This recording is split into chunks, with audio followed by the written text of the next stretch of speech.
Hello everyone, कैसे हैं आप सभी। तो आज हम बात करेंगे इम्पोर्टेंट जनरल और फाइनेंशियल अवेयरनेस के जो क्वेश्चन एसबीआई अप्रेंटिस के लिए हम कंप्लीट कर रहे थे इसका पार्ट 7 में। तो जल्दी से स्टार्ट कर देता हूँ और वीडियो को ज़रूर एंड तक देखिएगा। क्वेश्चन जो है आपके एकदम एग्ज़ाम के पॉइंट ऑफ व्यू से रखा गया है। इस टाइप के क्वेश्चन या फिर ऐसे क्वेश्चन आपको देखने को मिलेगा। फर्स्ट क्वेश्चन है, who will release consumer price index. तो आपका सही आंसर है द नेशनल स्टैटिस्टिक ऑफिस। तो नेशनल स्टैटिस्टिक ऑफिस से आपका जो कंज्यूमर प्राइस इंडेक्स रिलीज़ किया जाता है। Ministry of statistic and programme implementation जो मिनिस्ट्री है वो रिलीज़ करता है ये, ठीक है। बाकी आप देख सकते हैं यहाँ पे कुछ एक्स्ट्रा इन्फॉर्मेशन दिया गया है। उसके बाद क्वेश्चन नंबर 2 पे आप चलिए, in which country 11th meeting of executive board of association of world election body conducted. तो वर्ल्ड इलेक्शन बॉडी का जो 11th मीटिंग है एग्जीक्यूटिव का, वो कहाँ पे हुआ है? वो आपका कार्टेजेना कोलंबिया में हुआ है। Cartagena Colombia, okay. इसके बाद next question number 3, who has been appointed as the 25th chief of the Indian coast guard. तो इसका सही आंसर है आपका DG Rakesh Pal. DG Rakesh Pal has been appointed as the 25th Director General of the Indian Coast Guard. He is an alumnus of the Indian Navy Academy and joined Indian Coast Guard is January 1989, ठीक है। Question number 3, if there is an increase in the external commercial borrowing in India, what will be the impact on the external debt of the country। तो क्या होगा अगर ऐसा हुआ? तो an increase in the external डेप्ट of the economy, ये आपको देखने को मिलेगा। Question number 4, inviting the public in a general to subscribe to share is known as. मतलब पब्लिक को इन्वाइट किया जाता है कि शेयर ले लीजिए, तो उसको क्या बोलते हैं? IPO, initial public offering. Question number 5, the petrochemical and natural gas regulatory board collaborated with which of the company जो प्रिपेयर कर रहा है road map of hydrogen blending natural gas for their transmission through gas pipeline in the country. तो इसका सही answer है आपका world bank. World bank का हेडक्वार्टर कहाँ पे है? US में। Who has been sign with the MOU with ministry of tourism to showcase 600 plus of BIT destination. तो आपका इसका सही आंसर है make my trip. Make my trip का जो फाउंडेशन हुआ था वो हुआ था 2000 ईयर में। हेडक्वार्टर है गुरुग्राम, CEO है Rajesh Magow. Question number 6, a situation where the expenditure of the government exceed it revenue is known as. सही आंसर है आपका डेफिसिट बजट। क्वेश्चन नंबर 7 को देख लीजिए, व्हिच ऑफ द फॉलोइंग, एक सेकंड रुकिए, sorry, which of the following international organization has announced to provide the loan of 2500 crores to West Bengal government for infrastructure development। तो इसका जो सही answer है आपका वर्ल्ड बैंक। ये देखिए, वर्ल्ड बैंक का फाउंड हुआ था कब? 1944 में। हेडक्वार्टर US में। प्रेसिडेंट है आपका अजय बनागा। ये आपका अच्छा इंपॉर्टेंट क्वेश्चन है। The payment bank of India, जो पेमेंट्स ऑफ बैंक है, will set up which of the committee recommendation. कौन से कमेटी के रिकमेंडेशन में पेमेंट बैंक किया गया है?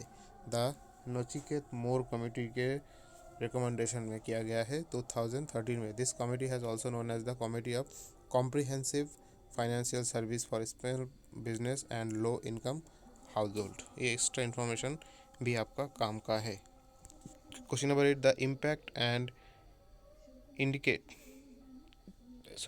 impact and incidence of the tax is imposed on one of the same person, then it known as direct tax। Question number 9, how export of a nation is affected as a result of long term inflation is decreases। तो इसका सही answer है decreases. Question number 10, which of the following parameter created a world record on a way of pistol gold at WSP World Cup in July 2023। तो 16 years old Rudransh created the world record in the event, shooting a score of 231.1 at the final, while Nihal shot 222.2 to finish round. Rudraksh broke the world record of खेल रत्न awarded Manish Narwal who won gold at 2020 Tokyo Olympic game. ठीक है। उसके बाद question number 11 जो है आपका, which INS participated in passage exercise जो है 2023 with the royal Saudi naval. तो इसका सही आंसर है आपका INS Chennai. Next question, which insurance introduce industry first premium payment through WhatsApp and UPI. तो कौन सा इंश्योरेंस सेक्टर है? टाटा एआईए लाइफ इंश्योरेंस जो है उसके द्वारा ये लॉन्च किया गया है व्हाट्सएप और यूपीआई के through. Which is the theme of international literacy day. Literacy day कब है? 8 सितंबर को यूनेस्को द्वारा ये सेलिब्रेट किया जाता है, जिसका थीम था building the foundation for sustainable and peaceful society, promoting literacy for world transition. आपको यह सब होगा, हाँ, promoting literacy for a world transition, building the foundation for sustainable and peaceful societies. उसका 14 नंबर क्वेश्चन जो है, which Indian company achieves its best ever ranking for the Fortune Global 500 list in August. तो आपका सही answer है Reliance industry. तो इसका rank कितना हुआ है? 88. Number 15, a company that exists only on paper and has no office and no employee, it may have a bank account only. This type of company is known as shell company। मतलब कि कोई कुछ भी नहीं है, बस सिर्फ इसका बैंक अकाउंट अवेलेबल है, तो उसको बोलते हैं shell company. Societe Generale has recommended broad share which bank ₹382 crore through open market transaction. तो किसने खरीदा है? बंधन बैंक। बंधन बैंक का हेडक्वार्टर कहाँ पे है? कोलकाता। और इसका हेडक्वार्टर आपका है कोलकाता, वेस्ट बंगाल। और इसका जो फाउंडेशन ईयर हुआ था 2014 को हुआ था। ठीक है। उसके बाद question number 17, which of the minister launches a book reflection. Reflection नाम का बुक किसने लॉन्च किया है? कौन सा मिनिस्टर ने? तो सही आंसर है आपका Nirmala Sitharaman. Question number 18, Maharashtra CM presented government first उद्योग रत्न अवार्ड। उद्योग रत्न अवार्ड किसको मिला है? तो रतन टाटा जी को मिला है। Question number 19, who preside over the 168th income tax day at New Delhi. तो किसके द्वारा किया गया है? Nirmala Sitharaman. Nirmala Sitharaman preside over the 164th income tax day celebration at New Delhi. 20 number question, who became the first Indian to win gold at World Athletics August 2023। तो उसका सही answer है आपका Neeraj Chopra. World athletic championship जो आपका कहाँ पे हुआ है? बुदापेस्ट में, हंगरी। इसका रिकॉर्ड कितना हुआ है? 88.17 मीटर। ये सब चीज़ें भी आपको ज़रूर देखना चाहिए। ठीक है। वर्ल्ड एथलीट का जो गेम हुआ पे कहाँ पे हुआ है और उनका जो रिकॉर्ड है, ये सवाल भी आपको देखने को मिल सकता है, तो इसलिए कुछ रिलेटेड चीज़ों भी पढ़ना चाहिए।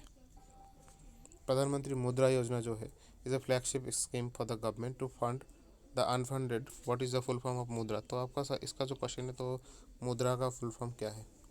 मुद्रा stand for micro unit development and re finance agency limited. ये क्या है आपका? Is a financial institution set up by the government of India for development and refinancing the micro unit enterprises. It was announced by the Honorable Finance Minister while presenting union budget financial year 2016 में ये add किया गया था union budget के द्वारा। Who launches PM किसान mobile app with face authentication features. तो face authentication features के साथ किसने लॉन्च किया है? तो इसका सही आंसर है जो आपका हमारा एग्रीकल्चर और फार्मर वेलफेयर मिनिस्टर है नरेंद्र सिंह तोमर, तो उनके द्वारा लॉन्च किया गया है। ये एक मोबाइल एप्लीकेशन है जिसके हिसाब से आपको फेस ऑथेंटिकेशन करना पड़ेगा। जो अभी अभी आपको पीएम किसान का भी बारे में जान लीजिए थोड़ा सा। गवर्नमेंट स्कीम से भी आपको सवाल देखने को मिलेगा। प्रधानमंत्री किसान सम्मान निधि इसका फुल फॉर्म है। तो ये आपका सेंट्रल सेक्टर का एक, मतलब कि क्या बोल उसको, जो फार्मर सब होते हैं उनको एक पैसा दिया जाता है जो उनके फसल की, मतलब कि फसल के लिए यूज़ किया जाता है। तो यहाँ पे 6000 रुपीज़ जो है 3 इंस्टॉलमेंट के हिसाब से आपको मिलता है, मतलब कि 2000 रुपीज़ करके फ्री इंस्टॉलमेंट में दिया जाता है।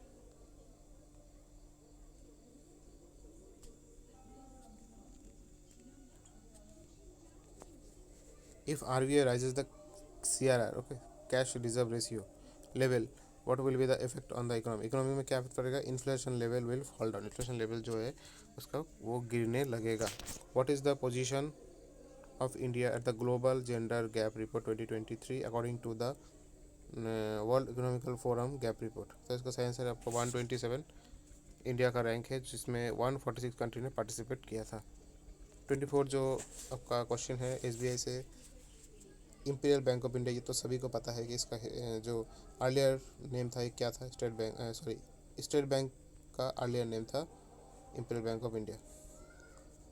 हेडक्वार्टर मुंबई में है। चेयरमैन आपका दिनेश कुमार खारा है, और इसका फर्स्ट जो वुमेन चेयरमैन था एसबीआई का अरुंधति भट्टाचार्य। ये आपका बहुत इंपॉर्टेंट क्वेश्चन है, ठीक है। ये वाला क्वेश्चन आपको एग्जाम में मेरे हिसाब से देखने एक बार तो आना चाहिए किसी भी शिफ्ट में। Who is the author of book raw hitman? Raw hitman का ऑथर कौन है? एस हुसैन जियादी। तो रॉ हिटमैन एक आपका ट्रू इवेंट के द्वारा बेस्ड किया गया है, तो यही है आपका आंसर। उसके बाद 26 क्वेश्चन जो है, what is the full form IMPS? IMPS क्या होता है? आईएमपीएस हम काफ़ी जगह पे देखते हैं, जो इमीडिएट पेमेंट सर्विस जो है उसको आईएमपीएस कहा जाता है। ये आपका इंस्टेंट मनी ट्रांसफ़र जो करते हैं, एनपीसी के द्वारा ये लॉन्च किया गया था, तो इसको आईएमपीएस कहा जाता है। उसके बाद आपका रहा आरटीजीएस का फुल फॉर्म। आरटीजीएस भी हम लोग काफ़ी बार सुनते हैं। आरटीजीएस का फुल फॉर्म क्या है? आरटीजीएस का है real time gross settlement.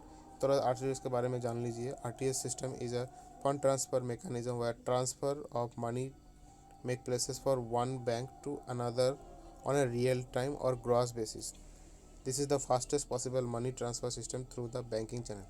Bank के द्वारा अगर सबसे जल्दी आपको कुछ मोटा अमाउंट आपको सेंड करना होता है तो आरटीजीएस के द्वारा भेजे जाते हैं। उसके बाद एनईएफटी का full form national electronic fund transfer. ये भी है आपका, it is a electronic payment mechanism used to India manage by RBI. RBI के द्वारा मैनेज किया जाता है to transfer money between bank account on a deferred net settlement basis transaction and settlement batches rather than one at a time. मैंने ये मतलब कि ये आपका एक फ़ंड ट्रांसफ़र का ही प्रोसेस है, आरटीजीएस से थोड़ा सा अलग है, ठीक है। तो अभी मैंने ये 28 क्वेश्चन ही रखा है अभी।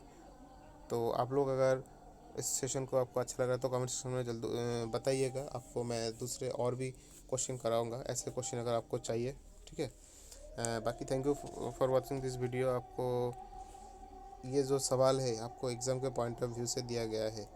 4 तारीख से शायद एग्ज़ाम स्टार्ट हो रहा है। अभी भी आपके पास अच्छा टाइम है कि आप जीके को थोड़ा सा पढ़ के रिविज़न करके जा सकते हैं, क्योंकि देखिए जीके में जो मैक्सिमम मार्क्स आप लाएंगे 25 मार्क्स से, यहाँ पे आपको कम से कम तो मेरे हिसाब से 20 तो आपको स्कोर करना चाहिए।